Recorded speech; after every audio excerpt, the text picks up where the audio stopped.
Good morning, children. Hope you are keeping your work up to date and also learning the work and preparing yourself for the exam that are supposed to be held next month. So today we are going to start new chapter 11, that is energy from food. In this chapter we will study about how does our body get energy, what is digestion, what are the main organs of digestion, and what are the functions of the different organs. So to begin with, we all need energy to do work. Even when we are sleeping, our body organs are working and they need energy to do work. We also need nutrients to grow and keep ourselves healthy. तो हम सभी को काम करने के लिए energy की ज़रूरत होती है. इवन जब हम सो रहे होते हैं तो हमारे बॉडी के कुछ ऑर्गन्स जो हैं वो कंटिन्यूसली वर्क करते हैं and for that work they need energy. और इस एनर्जी के लिए हमें किसकी ज़रूरत होती है? फूड की ज़रूरत होती है और हमें न्यूट्रिएंट्स की ज़रूरत होती है अपने आप को प्रॉपरली ग्रो कराने के लिए और अपने आप को हेल्दी रखने के लिए. From where do we get nutrients for energy, growth and to stay healthy. तो ये हमें न्यूट्रिएंट्स कहाँ से मिलते हैं एनर्जी के लिए, ग्रोथ के लिए और हेल्दी रहने के लिए? All this comes from the food that we ईट.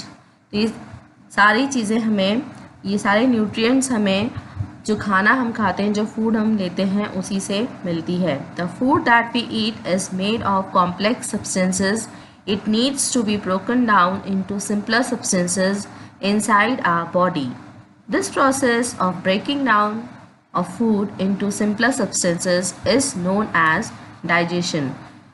जो खाना हम लेते हैं वो कॉम्प्लेक्स सब्सटेंसेस का बना होता है और वो एज इट इज़ हमारी बॉडी के लिए यूज़फुल नहीं होता है. So it needs to be broken down into simple substances जिसे कि हमारी बॉडी यूटिलाइज कर सके.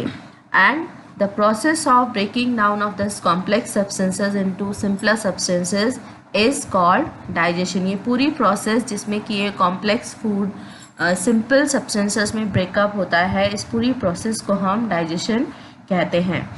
The organs that take part in the process of digestion form the digestive system of our body.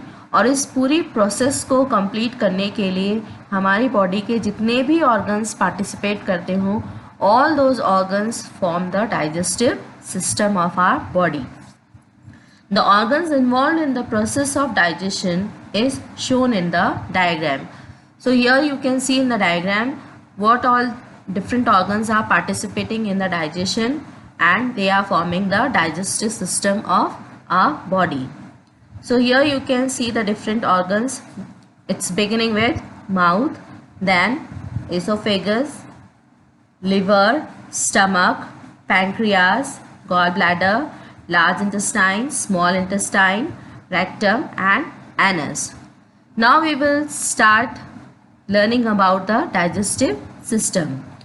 So the process of digestion begins in the mouth. जो digestion का process है वो हमारे mouth से ही start हो जाता है as soon as we start chewing the food. Teeth chew the food into small bits and tongue mixes saliva in the food. Saliva breaks starches present in food, rice, chapati, bread into sugars. That is why food tastes sweeter after we chew it for some time. तो जो हमारे दांत हैं वो हमारे food item को चबाते हैं, उसको स्मॉल बिट्स में ब्रेकअप करने का काम करते हैं, और जो टंग है वो सलाइवा को फूड में मिक्सअप करने का काम करती है. Saliva is the liquid present in our mouth जो कि ब्रेकअप करते हैं फूड में प्रेजेंट जो स्टार्च है उसको शुगर में ब्रेकअप करने का काम करती हैं.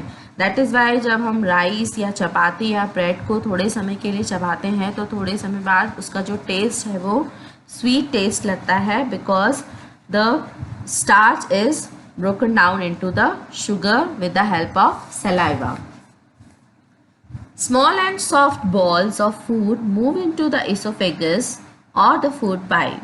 Esophagus is a long tube-like structure which takes the food to the stomach. तो ये जो फूड के स्मॉल बॉल्स हैं, सॉफ्ट बॉल्स हैं, वो ईसोफेगस, जो कि दूसरा नाम है फूड पाइप का, फूड पाइप को ही हम ईसोफेगस कहते हैं. And through this food pipe this small bits of food are taken into the stomach. ये ट्यूब लाइक स्ट्रक्चर से जो हमारे फूड आइटम है जो कि अब सॉफ्ट हो चुका है वो कहाँ तक पहुँचता है, स्टमक तक पहुँचता है. Hope till here you have understood the function of teeth, tongue and esophagus. Now come to the next organ, that is the stomach. The stomach lies below the diaphragm and the chest cavity. The stomach is a bag-like structure made of muscles that can expand and shrink just like a balloon. Stomach जो है वो diaphragm के नीचे present होता है, chest cavity में. Diaphragm जो आपने जब हमने ब्रीदिंग ऑर्गन्स पढ़े थे तब आपने इस ऑर्गन का नाम पढ़ा होगा, diaphragm. That is the muscular flap which helps the lungs to expand and contract. So below this diaphragm stomach is present. That is a bag like structure, कि एक बैग की तरह का स्ट्रक्चर है. that is made of muscles, जो कि muscles का ही बना होता है. और ये मसल्स जो हैं वो हेल्प करते हैं स्टमक को एक्सपैंड होने में और श्रिंक होने में, जैसे कि एक बलून जो है वो फूलता है और वापस से श्रिंक होता है. When we fill it with food, it expands, and when it is empty, it contracts. जब इसमें हम खाना डालते हैं या हम खाना खाते हैं तो ये एक्सपैंड हो जाता है, और जब ये खाली होता है तो ये वापस कॉन्ट्रैक्ट हो जाता है. Digestive chemicals present in the stomach break the food into simpler substances. In the stomach, food stays for 2 to 4 hours and changes into a liquid called chyme. तो स्टमक के अंदर जो डाइजेस्टिव केमिकल्स प्रेजेंट होते हैं वो food को simpler substances में convert करने का, ब्रेकअप करने का काम करते हैं. और स्टमक के अंदर फूड जो है वो कम से कम 2 से 4 घंटे तक रहता है, और यहाँ पर वो एक बिल्कुल पतले से फॉर्म में आ जाता है, लिक्विड फॉर्म में आ जाता है. And that form is called chyme.